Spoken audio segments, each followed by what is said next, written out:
چوتھی وجہ فیملی کے افراد کے اندر ہی غلط نمونہ کا پایا جانا بھی بچوں کو تشدد اور سرکشی پر آمادہ کرتا ہے۔ گھر کا کوئی فرد سرکش اور شدت پسند ہو تو بچوں میں بھی اس کا نگیٹو اثر پڑنے لگتا ہے، یا بچے شدت پسندی پر مبنی کارٹون دیکھ رہے ہوں، فلم دیکھ رہے ہوں، تو دھیرے دھیرے اس کے اثرات ان کے کردار اور سلوک پر بھی پڑنے لگتے ہیں۔ پانچویں وجہ، جب بچے مایوسی کے حالات سے دوچار ہوں، جیسے اگر انہیں اسکول کا سال دہرانا پڑا، یا انہیں ان کی پسندیدہ سرگرمیوں سے روک دیا گیا، یا انہیں سخت سے سخت جسمانی سزا دی گئی، بے دردی سے انہیں مارا پیٹا گیا، تو اس وقت ان کو ناانصافی کا احساس ہوتا ہے، جس سے ان میں جارحانہ سلوک پیدا ہوتا ہے، اور اس طرح وہ تشدد، بغاوت اور سرکشی پر آمادہ ہو جاتے ہیں۔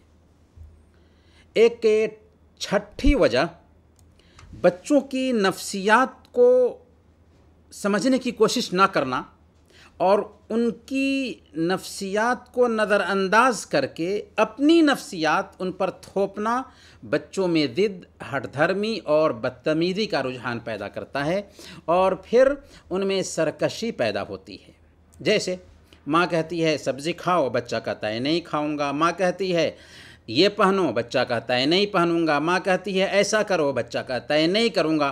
تو اکثر اوقات اس میں ہوتا یہ ہے کہ ماں اپنی نفسیات بچے پر تھوپ رہی ہوتی ہے، خاص طور پر اس وقت جب کہ بچے اور بچیاں جوانی کی عمر کو پہنچ چکے ہوں، تو ایسے وقت میں ان کی نفسیات کو نظر انداز کرنا اصل میں ان کو یہ احساس دلاتا ہے کہ ماں باپ ان کے جذبات کی قدر نہیں کر رہے ہیں۔ اس طرح بچوں میں تشدد اور بگاڑ پیدا ہونے لگتا ہے۔ اب سوال یہ ہے کہ اس کا حل کیا ہے؟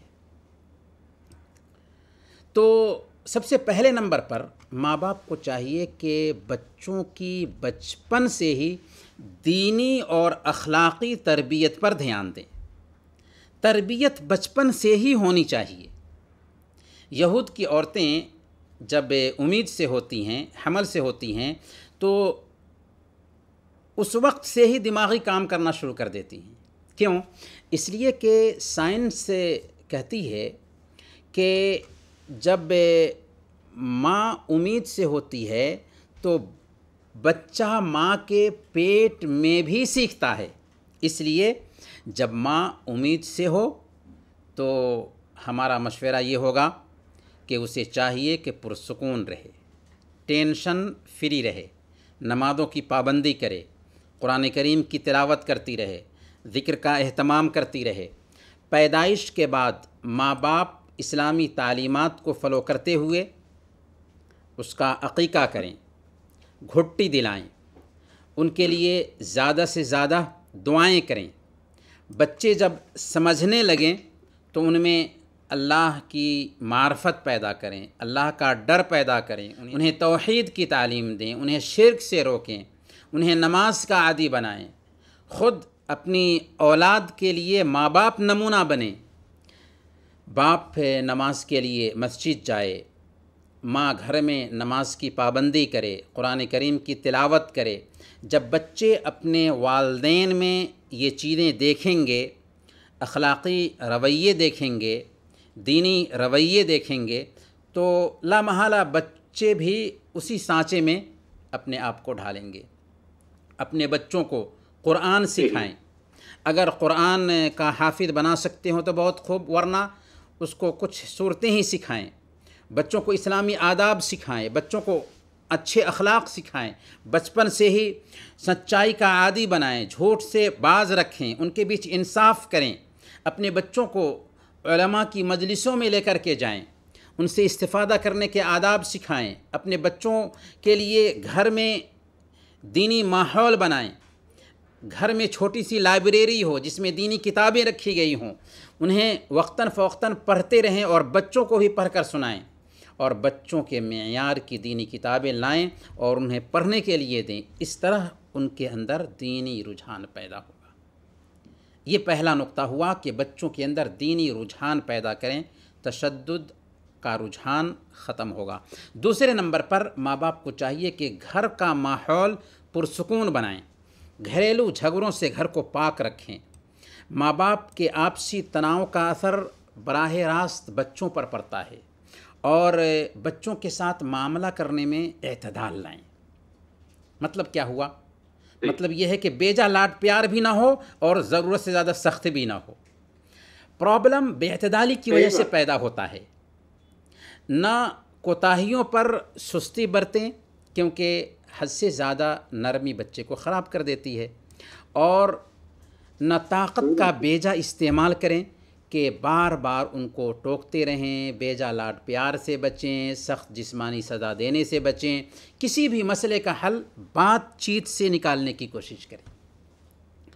اور تیسرے نمبر پر اپنے بچوں کے دوست بن جائیں۔ عبداللہ بھائی، میں نے آپ کو کئی مرتبہ یہ کہتے ہوئے سنا کہ میرا بیٹا میرا دوست ہے۔ واقعی بچے کو اپنا دوست بنانے کی کوشش کرنی چاہیے، ان سے اپنے تعلقات دوستانہ بنائیں، ان کے جذبات کی رعایت کریں، ان سے گھل مل جائیں۔ ڈانٹ ڈپٹ کر ان کو اپنے سے دور کرنے کی بجائے پیار سے ان کو قریب کریں، تاکہ اگر وہ غلط کام کریں تو انہیں چھپانے کی بجائے آپ سے شیئر کریں۔ اس طرح آپ ان کے تمام کاموں سے واقف رہیں گے۔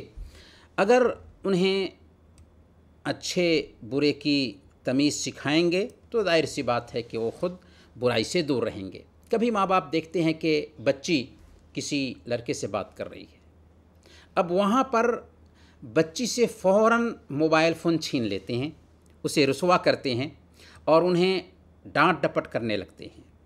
ظاہر سی بات ہے کہ یہ حرکت غلط ہے، لیکن فوراً ایکشن لینے کی وجہ سے اس میں مزید شرارت پیدا ہوگی۔ ہونا یہ چاہیے تھا کہ جذبات میں آنے کی بجائے وجہ تلاش کرنے کی کوشش کرتے، پھر پیار سے، محبت سے، شفقت سے اس کا نقصان بتاتے، دینی تربیت پر مزید دھیان دیتے، اور بچی کے لیے اس کا کیا متبادل ہو سکتا ہے اس پر غور کرتے۔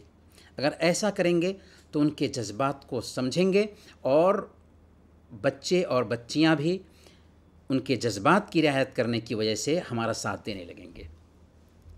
بچے اگر شرارت کرتے ہوں تو بجائے ان پر غصہ کرنے کے ان سے اپنے جذبات شیئر کریں۔ مثال کے طور پر ماں بچے سے کہے کہ بیٹا دیکھو، آپ ایسا کرتے ہو تو ایسا کرنے کی وجہ سے مجھے غصہ آتا ہے، میں بہت پریشان ہو جاتی ہوں، تمہارے لیے ہمیشہ ٹینشن میں رہتی ہوں، تمہیں اچھا سے اچھا انسان دیکھنا چاہتی ہوں، تمہارے ابو تمہاری بھلائی کے لیے نا اتنی ساری محنت کر رہے ہیں۔ اس طرح کی جذباتی باتیں انہیں اصل میں احساس دلائیں گی کہ واقعی وہ غلط راستے پر ہیں، انہیں اپنی زندگی میں سدھار لانا چاہیے۔ بچوں کو تربیت دیں کہ ہر بات میں غصہ نہیں کرنا چاہیے، بلکہ اپنے نفس پر کنٹرول رکھنا چاہیے، اور غصہ کو پینے کی عادت ڈالنی چاہیے۔ پارک اور کھلی فضا میں ان کو لے کر کے جائیں، کھیل کود اور جسمانی ورزش کا بھی موقع فراہم کریں۔ ماں کو چاہیے کہ بچوں میں تشدد کے اسباب کیا ہیں ان کا پتہ لگائیں، تاکہ ماں باپ دونوں مل کر اس کا بہترین حل تلاش کر سکیں۔ اور چوتھے نمبر پر بچوں کی حوصلہ افزائی کریں، ان کے مثبت کاموں کو سراہیں، کیونکہ ڈانٹ ڈپٹ سے مایوسی پیدا ہوتی ہے، اور حوصلہ افزائی سے ہمت اور بہادری پیدا ہوتی ہے۔ مثال کے طور پر آپ کا بچہ اگر کلاس میں کم نمبر لایا ہے تو اس کو ڈانٹ ڈپٹ کرنے کی بجائے ہمت دیں، کیونکہ ہمت سے بچہ آگے بڑھے گا اور مزید محنت کرے گا۔ اہمیت دیں، جی، ان کی باتوں کو اہمیت دیں، انہیں غور سے سنیں اور اپنی دلچسپی کا مظاہرہ کریں، ان سے ان کی جھجک بھی ختم ہوگی اور وہ اعتماد سے اپنی بات دوسروں کے سامنے بھی رکھنے کے قابل بن سکیں گے۔ اور عبداللہ بھائی، ہمت افزائی میں یہ بات بھی آتی ہے کہ کبھی کبھار انہیں گفٹ دیا کریں۔ مثال کے طور پر جب آپ کا بچہ امتحان میں کامیاب ہوا یا اسکول کی کسی سرگرمی میں حصہ لیا یا گھر کے اندر ہی کوئی اچھا کام کیا اور آپ کو کام اچھا لگا تو فوراً اسے کوئی اچھی کتاب گفٹ دے دیں، جس سے نہ صرف یہ کہ بچے کے اندر پڑھنے کی عادت بنے گی بلکہ ان کے اندر اپناپن کا احساس ہوگا اور وہ ہر معاملہ اپنے ماں باپ سے شیئر کر سکیں گے۔ اور 5ویں نمبر پر عبداللہ بھائی، بچوں کے ساتھ ذرا وقت گزاریں۔ آج اکثر والدین کے پاس اپنے بچوں کے لیے وقت نہیں ہوتا۔ نیچرلی طور پر بچوں کو ضرورت ہوتی ہے کہ کوئی ہو جو ان کے ساتھ ٹائم بتائے۔ اب بچے اس ضرورت کی بھرپائی کیسے کریں گے؟ غلط دوستوں کے ذریعہ کرنا شروع کر دیں گے، حالانکہ ماں باپ کو اس طرف بھی دھیان دینا تھا۔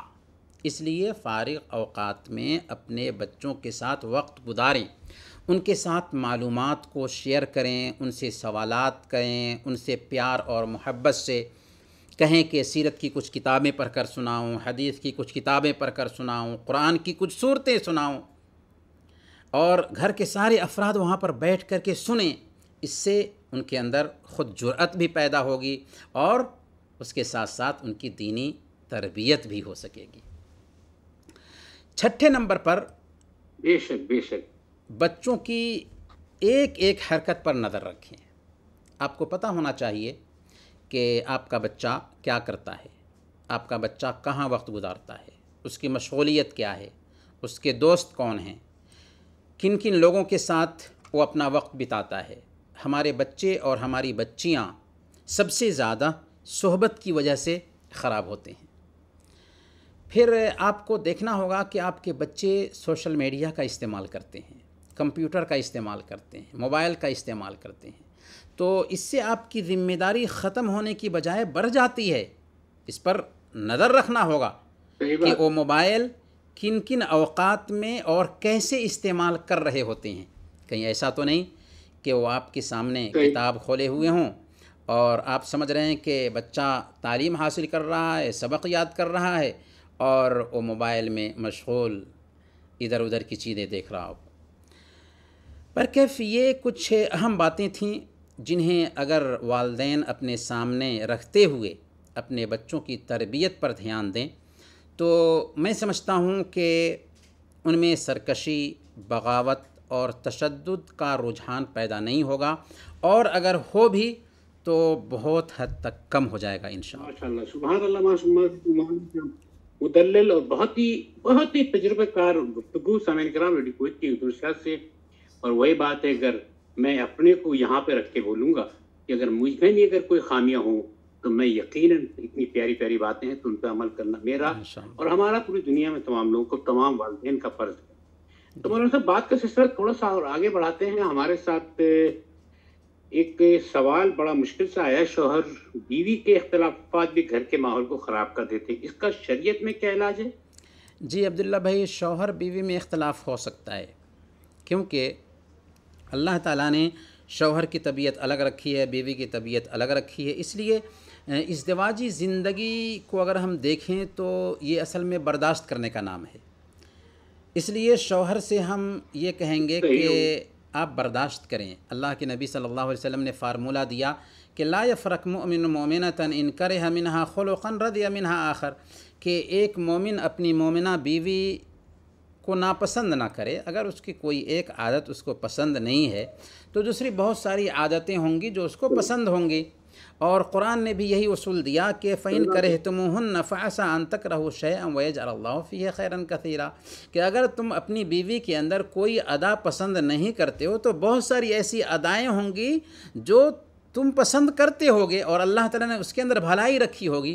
اس لیے خوبی پر نگاہ رکھنا چاہیے، خامی کو نظر انداز کرنے کی کوشش کرنی چاہیے۔ اور ہمارے حبیب جو ہم سب کے آئیڈیل ہیں، انہوں نے کیا فرمایا؟ خیرکم خیرکم لأہلہ وانا خیرکم لأہلی، تم میں سب سے بہتر وہ ہے جو اپنے گھر والوں کے لیے بہتر ہو، اور میں تم سب میں اپنے گھر والوں کے لیے بہتر ہوں۔ اس لیے ہم یہ عرض کریں گے کہ شوہر کو چاہیے کہ بیوی کے جذبات کی رعایت کرے، دباؤ قائم رکھنے کی عادت چھوڑیں۔ بیوی کوئی خادمہ یا نوکرانی نہیں ہے، بلکہ لائف پارٹنر ہے، شریک زندگی ہے، اس کے ساتھ دوستانہ رویہ ہونا چاہیے۔ کسی بھی معاملے میں اپنی رائے بیوی پر تھوپنا اور دبدبا قائم کرنے کی کوشش کرنا غلط ہے۔ اور سب سے اہم بات یہاں پر یہ بھی ہے کہ بیوی کی خدمات کو سراہیں۔ وہ دن بھر آپ کے لیے تھکتی ہے، آپ کے کپڑے دھلتی ہے، آپ کا کھانا بناتی ہے، آپ کے بچوں کو سنبھالتی ہے، آپ کے گھر کو صاف کرتی ہے، تو آپ کی تعریف کے چند بول جو ہوں گے نا، وہ اس کے سارے تکان کو بھلا دیں گے، اور پھر وہ تازہ دم ہو کر کے آپ کی خدمت میں لگ جائے گی۔ تو یہ تو شوہر کے لیے نصیحت ہے۔ بیوی کے لیے ہم یہ عرض کریں گے کہ بیوی کو چاہیے کہ وہ یہ سوچے کہ شوہر ہی ہمارے لیے جنت اور جہنم ہے۔ اگر خدمت کریں گے تو جنت ملے گی، نافرمانی کریں گے تو جہنم میں جائیں گے۔ اور اللہ کے نبی صلی اللہ علیہ وسلم نے ایک قاعدہ بتا دیا کہ لو كنت آمر احدا ان يسجد لاحد لامرت المرأة ان تسجد لزوجها، کہ اگر میں کسی کو حکم دیتا کہ اس دوسرے کو سجدہ کرے تو ایک عورت کو حکم دیتا کہ وہ اپنے شوہر کو سجدہ کرے۔ تو یہ ہے شوہر کا حق۔ اس لیے بیوی کو چاہیے کہ اگر کوئی اختلاف ہوتا ہے گھر میں، اختلاف ہو سکتا ہے، اختلاف ہوتا ہے تو فوراً خاموشی اختیار کرے، بات بالکل نہ کرے۔ جواب بھی دے تو نرمی سے، پست آواز میں، اونچی آواز میں ہرگز بات نہ کرے۔ اس سے پریشانی بڑھے گی، اختلاف حل ہونے کی بجائے اور پیچیدہ ہوتا جائے گا۔ اور غلطی اگر شوہر کی بھی ہو، زیادتی شوہر نے بھی کیا ہو، پر آگے بڑھ کر کے خود سے معافی مانگ لیں، کھل کر کہیں ایکسکیوز می، مجھے معاف کر دیں۔ اس سے آپ تو چھوٹی نہیں ہو جائیں گی نا، لیکن اس کا اثر یہ ہوگا کہ آپ کا شوہر آپ کا غلام بن جائے گا۔ اور اختلاف کو دور کرنے کے لیے مناسب وقت کا چوائس کریں، اور اپنے بچوں کے بیچ کسی طرح کے اختلاف کی بات نہ کریں۔ اپنے مسائل کو خود سے حل کریں، دوسروں کو بیچ میں نہ لائیں۔ ہاں، مسئلہ اگر سخت ہو جاتا ہے تو کسی دوسرے سے مشورہ لے سکتے ہیں، لیکن کافی حد تک آپس میں مسئلے کو سلجھانے کی کوشش کریں، اور پرانے اختلافات کو کبھی بھی جسے آپ بھلا چکے ہوں کریت کر اسے سامنے نہ لائیں۔ اس سے اختلاف مزید بڑھے گا، اور آپس میں محبت کو بڑھانے کی کوشش کریں۔ شوہر کو ہو سکتا ہے تو انہی کے پیسے سے کچھ گفٹ دینے کی کوشش کریں، ان کی پسند کا کھانا بنا کر انہیں دیں۔ ہمیشہ شوہر کو خوش رکھنے کی کوشش کریں۔ یاد رکھیں کہ آپ کا شوہر آپ کی زندگی میں بہت زیادہ اہمیت رکھنے والی ذات ہے، اس لیے بچوں کا بہانہ کر کے اپنے شوہر کی خدمت کو نظر انداز کریں گے تو اختلاف ہوگا ہی۔ یہ کچھ باتیں ہیں، اگر شوہر نے ان کو برتا اپنی زندگی میں اور بیوی نے انہیں برتا اپنی زندگی میں، تو اس زواجی زندگی میں جو اختلافات ہوتے ہیں بہت حد تک کم ہو جائیں گے، اور زندگی خوشگوار رہے گی انشاءاللہ۔ اچھا مولانا صاحب، چھوٹے چھوٹے سے کچھ سوالات ہیں کہ جن لوگوں نے اب تک شوال کے روزے نہیں رکھی، کیا ابھی بھی وہ رکھ سکتے ہیں؟ جی ہاں عبداللہ بھائی، شوال کے روزوں کے بارے میں اللہ کے نبی صلی اللہ علیہ وسلم کی حدیث ہے کہ من صام رمضان ثم اتبعہ ستۃ من شوال کان کصیام الدہر، کہ جس نے رمضان کے روزے رکھے پھر اس کے بعد شوال کے 6 روزے رکھ لیے تو وہ ہمیشہ روزہ رکھنے کا اس کو ثواب ملے گا۔ تو آدھا شوال گزر چکا ہے، ابھی بھی موقع ہے، یہ 6 روزے رکھے جا سکتے ہیں، کیونکہ 6 روزے اگر ہم رکھتے ہیں تو ہمیشہ روزہ رکھنے کا ثواب ملے گا۔ ہمارے ایک دوست ہیں محی الدین صاحب، ان کا بیٹا تقریباً 7 سال کا ہے، امسال اس نے پورے رمضان کے روزے رکھے، اور اس کے والد نے رمضان کے بعد اس سے کہا کہ بیٹا اگر آپ شوال کے 6 روزے بھی رکھو گے تو صرف 1 مہینہ نہیں، پورے سال روزہ رکھنے کا ثواب ملے گا۔ چنانچہ الحمدللہ بچے نے شوال کے 6 روزے بھی مکمل کر لیے۔ تو عرض کرنا یہ ہے کہ اگر ہم نے ابھی تک شوال کے روزے نہیں رکھا ہے تو ابھی بھی وقت ہے، شوال کے روزے خود رکھیں، اپنے گھر کے افراد کو رکھوائیں، اور اپنے بچوں کو بھی رکھنے کی تاکید کریں۔ آمین ثم آمین الحمد۔ اور مولانا صاحب ایک سوال اور ہے، کسی حرام کاروبار کے لیے دکان کرائے پر دیا جا سکتا ہے؟ اگر کوئی بندہ حرام کاروبار کرنا چاہتا ہے تو ایسے آدمی کو اپنی دکان کرایہ پر دینا جائز نہیں ہوگا، کیونکہ اللہ رب العالمین نے فرمایا کہ وَتَعَاوَنُوا عَلَى الْبِرِّ وَالتَّقْوَى وَلَا تَعَاوَنُوا عَلَى الْإِثْمِ وَالْعُدْوَانِ، نیکی اور بھلائی کے کام میں ایک دوسرے کا ساتھ دو، سرکشی اور گناہ کے کام میں ایک دوسرے کا ساتھ مت دو۔ ویسے بھی گناہ کا کام جیسے کرنا حرام ہے، ویسے ہی اس میں ساتھ دینا بھی حرام ہوتا ہے۔ جیسے سود کے بارے میں اللہ کے نبی صلی اللہ علیہ وسلم نے بیان فرمایا کہ سود لینے والے، دینے والے، سود کا رجسٹر تیار کرنے والے اور سود کے گواہ سب پر لعنت ہے، اور کہا کہ ہم سوا، وہ سب کے سب گناہ میں برابر ہیں۔ بالکل ویسے ہی اگر ہم برائی کا ساتھ دیتے ہیں تو ہم گناہ میں برابر ہوں گے، لہذا گناہ کا کام کرنے کے لیے ہم اپنی دکان کرائے پر نہیں دے سکتے۔ اللہ مولانا صاحب کوئی 30 سیکنڈ ہمارے پاس رہ گئے، دعائیہ کلمات کیا کہیں گے؟ کہ الہ العالمین تو ہم سب کے مسائل حل فرما دے، ہمارے آل و اولاد کی حفاظت فرما، جو لوگ پریشان حال ہیں ان کی پریشانی کو دور فرما دے، اور ہم سب کو زندہ رکھنا تو ایمان پر زندہ رکھنا، اور وفات دینا تو ایمان پر وفات دینا۔ وصلی اللہم علی نبینا محمد وعلی آلہ وصحبہ اجمعین۔